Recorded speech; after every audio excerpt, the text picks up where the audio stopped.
یہ ملک ان حالات سے ان صورتحال سے نکل چکا ہے. یہ اب مردوں کا ملک ہے. جس جگہ ہم بیٹھے ہیں یہ جان مرد لوگوں کا حال ہے. یہ دنیا کو سویلائزیشن دینے والی جو ماں ہے, جو جگہ ہے, جو مدر آف دی سویلائزیشن ہے, ہم اس میں بیٹھے. مجھے ایک ڈاکٹر نے بتایا کہ جب ہمارے آپریشن تھیٹر میں کوئی ایجڈ یا کوئی بوڑھا آدمی آتا ہے تو ہم اس کے مرض کے ساتھ لڑتے ہیں, اس کا علاج کرتے ہیں. اس کا مرض جو اس کی مرض ہے اس کے ساتھ لڑ. سارا کوئٹہ نجی ہاسپیٹل سے بھرا ہوا ہے اور جو ان کے قصے کہانیاں ہیں وہ بھی آپ کے سامنے ہیں. وزیر بنتے ہیں, مجھے بھی تو, میں بھی تو ایک پولیٹیکل ایکٹیوسٹ, ساری زندگی یہی کام کیا ہے. مجھے کیا, مجھے شوق نہیں ہوا, قسم سے میں نہیں گیا. اس ہاسپیٹل کو جو ہے اس کی بڑی خدمات ہے. مجھے اچھی طرح یاد ہے کہا جاتا تھا یا اس کے بارے میں یہ سنا جاتا تھا کہ یہ کم از کم اگر پورا افغانستان نہیں تو قندھار تک کا تمام ایریا علاقہ اس کے جتنے مریض تھے وہ یہاں آتے تھے اس سول ہاسپیٹل. اور یہ جیک آباد اور تھوڑا سا اس سے آگے جو سندھ کا علاقہ تھا اس کے بھی سارے مریض کراچی یا آگے حیدرآباد نہیں جاتے تھے, وہ یہاں کوئٹہ سول ہاسپیٹل میں آتے تھے. اور بہت خوبصورت یہ عمارت تھی, بہت خوبصورت, اور بڑے ڈاکٹرز اس نے بہت نامی گرامی ڈاکٹرز پیدا کیے.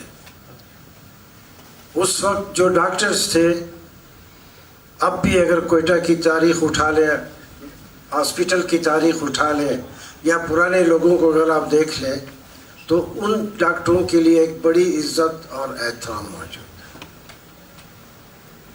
اب سوال یہ پیدا ہوتا ہے کہ اس ہاسپیٹل بہت بڑا ہاسپیٹل ہے, یہ صرف ایریا کے لحاظ سے نہیں, اگر آپ دیکھیں بہت کافی آپریشن تھیٹرز اس میں, میرا خیال سی ایم ایچ میں اتنے آپریشن تھیٹرز نہیں ہیں جہاں اس عمارت میں, اس ہاسپیٹل میں ہو. اور بڑے اچھے ڈاکٹرز یہاں پیدا ہوئے, ان کی سروسز ہیں. اب یہ سوچنے کی بات ہے کہ کیوں اس کے دائرہ اختیار میں جو مریض آتے تھے, خوشی اپنی مرضی سے آتے تھے, انہوں نے کیوں اس ہاسپیٹل کو چھوڑ کے اپنا رخ بدلا ہے. کوئٹہ میں ہر سڑک پہ,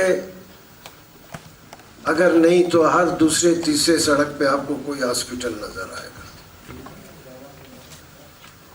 وہ ہاسپیٹل جو اس وقت کام کر رہے ہیں, ان کو جو جگہ دی گئی ہے, اس کا مطلب وہ آپ کے مریض لے جا کر اس ہاسپیٹل میں, وہ تو وہاں پہ شفا کی بات نہیں ہے, میڈیکل ٹریٹمنٹ کی بات نہیں ہے, بلکہ افسوس سے کہنا پڑتا ہے کہ ایک بزنس ہے. اس لحاظ سے آپ کو اس پہ سوچنا چاہیے تھا, مگر لگتا ہے چونکہ بہت وقت گزر گیا, کبھی آپ لوگوں نے توجہ نہیں دی, اور آپ اس وقت سارا کوئٹہ نجی ہاسپیٹل سے بھرا ہوا ہے, اور جو ان کے قصے کہانیاں ہیں وہ بھی آپ کے سامنے. جتنا تاثر ڈاکٹرز کے بارے میں جتنے ساتھیوں نے کہا, بہت قابل احترام لوگ ہیں, کوئٹہ کے شہری ہیں, اس علاقے کے شہری ہیں, جو بات انہوں نے کہی بالکل صحیح کہی. اور ایک تاثر جو آپ کے خلاف ہے, صاف ظاہر ہے وہ خود بخود تو پیدا نہیں ہوا, اس کے اندر کسی نہ کسی حوالے سے یہاں کے ڈاکٹر صاحبان کا بھی ہے. اگر ڈائریکٹ سول ہاسپیٹل کے ڈاکٹرز کی بات نہیں ہے یا گورنمنٹ ہاسپیٹلز کی بات نہیں ہے, پھر بھی ایک کافی بڑا تاثر جو نجی ہاسپیٹلز میں بیٹھے ہیں ڈاکٹرز, انہوں نے بھی پیدا کیا. حالانکہ وہ پیسہ لیتے ہیں, حالانکہ وہ اپنی مرضی سے, ایک رش ہوتا ہے, آپ جائیں, ہم بھی انسان ہیں, ہم جاتے رہتے ہیں, ایک رش ہوتا ہے ڈاکٹرز کے اس پہ کلینک پہ یا اس کے اس پہ, اور جس طریقے سے میڈیکل ٹریٹمنٹ ہونا چاہیے آپ بھی جانتے ہیں, میں بھی جانتے ہوں, اس ہاسپٹل میں یہاں بھی جہاں میں اس وقت بیٹھا ہوں اور وہ سارے نجی بیسس پہ چلنے والے جتنے بھی ہاسپٹلز ہیں وہاں بھی کبھی علاج کے لیے نہیں گیا, کسی دوست کی اس کی تیمارداری میں گیا. سارا کا سارا افسوس سے کہنا پڑتا ہے کہ اب صرف یہ رہ گیا کہ ڈاکٹر مریض کے پلس کو ہاتھ لگائے گا, دیکھے گا, اور اس کا یہ فن ہے, یہ اس کا آرٹ ہے. یہ مجھے بہت پہلے پتہ چلا کہ ڈاکٹرز جو گھڑی ہے, واچ ہے, وہ اس ہاتھ پہ باندھتے ہیں. تو میں نے جب اس سے پوچھا تو اس نے کہا کہ ہم اس لیے باندھتے ہیں کہ جب ہم نبض دیکھ رہے ہوتے ہیں تو اس طریقے سے یہ ہاتھ کو یہ وہ کرتے ہیں کہ یہ ہم کو پتہ چلتا ہے کہ اس مریض کے نبض کی رفتار کیا ہے. اس کا مطلب آپ اس سے اندازہ لگائیں. اتفاق ہے یا کیا, میں سارا یورپ پھرا ہوں, ہاسپٹلز بھی گیا ہوں, دیکھا میں نے, امریکہ بھی دیکھا, سب دیکھا. کیوں یہ کتنا بڑا فرق کیوں ہے؟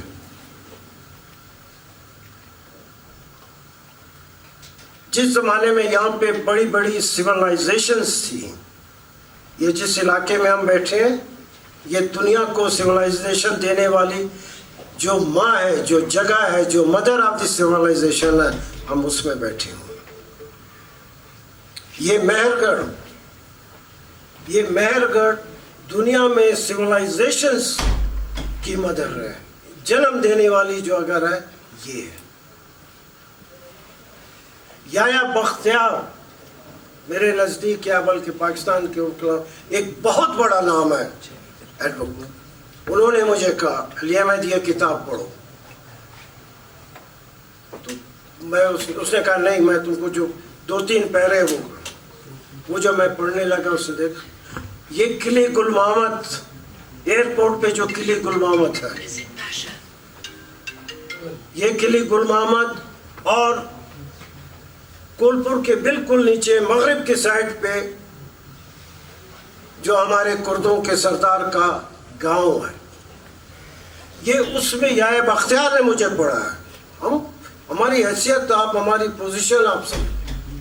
اس نے کہا پچھلے 5000 سال سے, وہ کتاب یورپین کسی آتھر کی لکھی ہوئی تھی, پچھلے 5000 سال سے قلعہ گل محمد اور یہ ہمارے سردار کے گاؤں میں یہ جو روٹ ہے, ایک دن کے لیے بھی یہ قلعہ گل محمد اور سردار دینار خان یا کردوں کے سردار کا گاؤں جو ہے غیر آباد نہیں ہوا.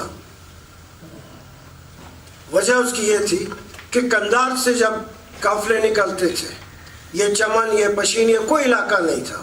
جس طریقے سے چھوٹے چھوٹے طریقے سے وہ آتے تھے, پہلا پڑاؤ جو ان کا ہوتا تھا یہ قلعہ گل محمد جو سیدوں کا علاقہ ہے, یہاں آ کر یہ اسٹے کرتے تھے.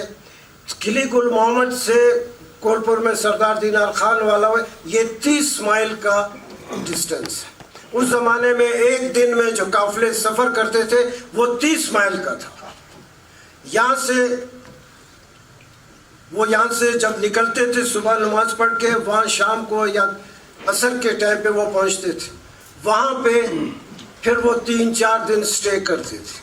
یہ میں اس کتاب میں لکھی ہوئی جو سٹوری ہے, میں واقعات ہے, وہاں 3-4-5 دن وہ وہاں پہ سٹے کر کے بیٹھ کے وہاں پہ کردوں کے سردار کے ساتھ ڈیل ہوتا تھا. کیونکہ بولان میں جو بھی قافلہ بغیر پروٹیکٹرز کے جاتا تھا, بغیر گارڈ کے جاتا تھا, وہاں لوٹ مار ہوتی تھی. میں نام نہیں لیتا کون سے قومیں وہاں پہ ٹرائبز لوٹ مار کرتے. اس وجہ سے یہ جو کردوں کا شہر تھا یہاں پر پھر جس بھی طریقے سے یہ وہ ہوتا تھا, یہاں سے پھر ہمارا سردار, ہمارے لوگ ان کو پروٹیکٹرز یا ان کو گارڈ دیتے تھے یا ان کو بچانے کے لیے یہ ان کو یہاں سے لے جا کر ڈاکٹر تک جو ہے پہنچانے کی ذمہ داری یہ ہوتی تھی. تو یہ جس روٹ پہ ہم بیٹھے ہیں یہ 5000 سال سے یہ روٹ استعمال ہوتا رہا ہے, اور 5000 سال سے اس روٹ پہ ایک افغانستان کم از کم قندھار اور یہ سارے علاقے میں ایک ہمارا تعلق رہا ہے. اس تعلق کی بنیاد پہ اس ہاسپیٹل نے جتنے بھی خدمات دی ہیں مریضوں کو وہ لازوال ہے. مگر جب آج آپ نے اپنا وہ فن چھوڑا, اپنا جو ہنر چھوڑا, اپنا جو اس پروفیشن کے ساتھ جذباتی ایموشنل وابستگی چھوڑی, آج سارا کوئٹہ شہر نجی ہاسپیٹل سے بنا ہوا ہے. میں ملک کی بات نہیں کرتا, ملک کی نہیں. مجھے ایک ڈاکٹر نے بتایا کہ جب ہمارے آپریشن تھیٹر میں کوئی ایجڈ یا کوئی بوڑھا آدمی آتا ہے تو ہم اس کے مرض کے ساتھ لڑتے ہیں, اس کا علاج کرتے ہیں, اس کا مرض جو اس کی مرض ہے اس کے ساتھ لڑتے ہیں. اور جب ہمارے آپریشن تھیٹر کے ٹیبل پہ جب کوئی نوجوان لڑکا آتا ہے ہم اس کے مریض کی, ڈاکٹر نے مجھے کہا بوڑھے آدمی کا میں علاج کرتے ہیں, مرض دیکھتے ہیں, یہ دیکھتے ہیں, جتنا علاج کیا. نوجوان کے لیے ہم خدا سے لڑتے ہیں, خدا سے لڑنے کے بعد اس کی زندگی کو جو ہے اس کو زندگی دے کر جو ہے اس کو ہاسپیٹل سے کرتے ہیں. آج کیا ہو رہا ہے آپ کے ہاسپیٹل سے؟ آپ کو نہیں معلوم, مجھے نہیں معلوم. یہ سب جو بات کر کے گئے, کون سی بات غلط ہے اس میں؟ کون سی بات غلط ہے؟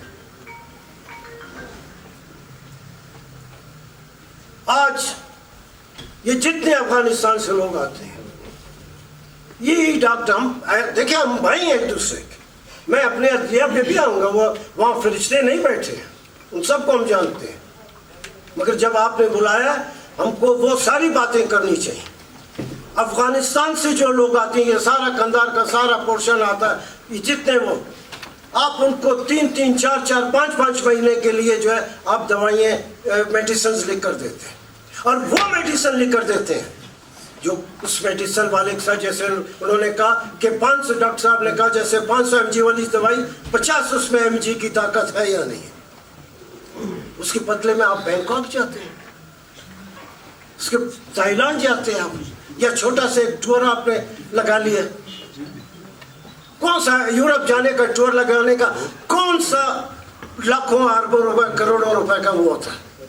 یہ کردار کی بات ہوتی ہے, کردار کی بات ہوتی ہے, کریکٹر کی بات ہوتی ہے. 1 2 3 4 5 نہیں, کوئٹہ میں ایسے بے شمار ڈاکٹر ہیں جو جہاں بھی باہر, جب یورپ جاتے ہیں باہر جاتے ہیں, دوسرا آدمی جو ایئرپورٹ پہ ان سے ملتا ہے اس کا پہلا تاثر یہ ہوتا ہے کہ یہ ڈاکٹر کسی ڈیل کے حوالے سے جو ہے جا رہا. جب یہ بات ہوگی, جب ڈیل کے تحت تھائی لینڈ جائیں گے ڈاکٹر, تو پھر اس ہاسپیٹل کی موجودگی کے باوجود پھر گلیوں میں, سڑکوں میں, ہر جگہ جو ہے ہاسپیٹل کھلنے شروع ہوں گے. یہ میں تو ادھر آیا, میں بیٹھا ہوں, ایک ایک بات میں نے سنی, غور سے سنی. یہ تو ایسے, یہ کانفرنس تو یہ ہوا ہے, کس طریقے سے یہ کانفرنس ہو رہا ہے, جو لوگوں کے خیالات کا اظہار ہوا ہے, جو یہ تو ایسے لگتا ہے کہ اس وقت ہم ایک بہت ہی سیولائزڈ, بہت ہی مہذب سیولائزیشن جو پاکستان میں اس وقت سے بہت ہی مہذب ملک ہے پاکستان, بہت سیولائزڈ ملک ہے پاکستان. لہذا ہمارے چھوٹے بڑے جو بھی پرابلمز ہیں اس کے حوالے سے ہم ڈاکٹر صاحبان نے یہ کانفرنس انعقاد کیا, اور اس میں ہم نے سیاسی لوگوں کو بلایا, دوسروں کو بلایا کہ ہمارے جو بھی ڈیمانڈز ہیں, مطالبات ہیں, ہم اس سیولائزڈ معاشرے میں جو اس وقت سمجھو یہ کہ حکومت ہے, ہم اپنے مطالبات پیش کریں گے. آپ کس کا مطالبات پیش کریں گے؟ یہ سارا آپ نے, ایک ایک آدمی یہاں بیٹھا ہوا آپ کے ڈیمانڈز کو اپروو کرتا ہے, آپ کی ڈیمانڈز کو ایکسپٹ کرتا ہے, آپ کی ڈیمانڈ کے ساتھ چلنے کا ارادہ کرتا ہے, کمٹمنٹ کرتا ہے.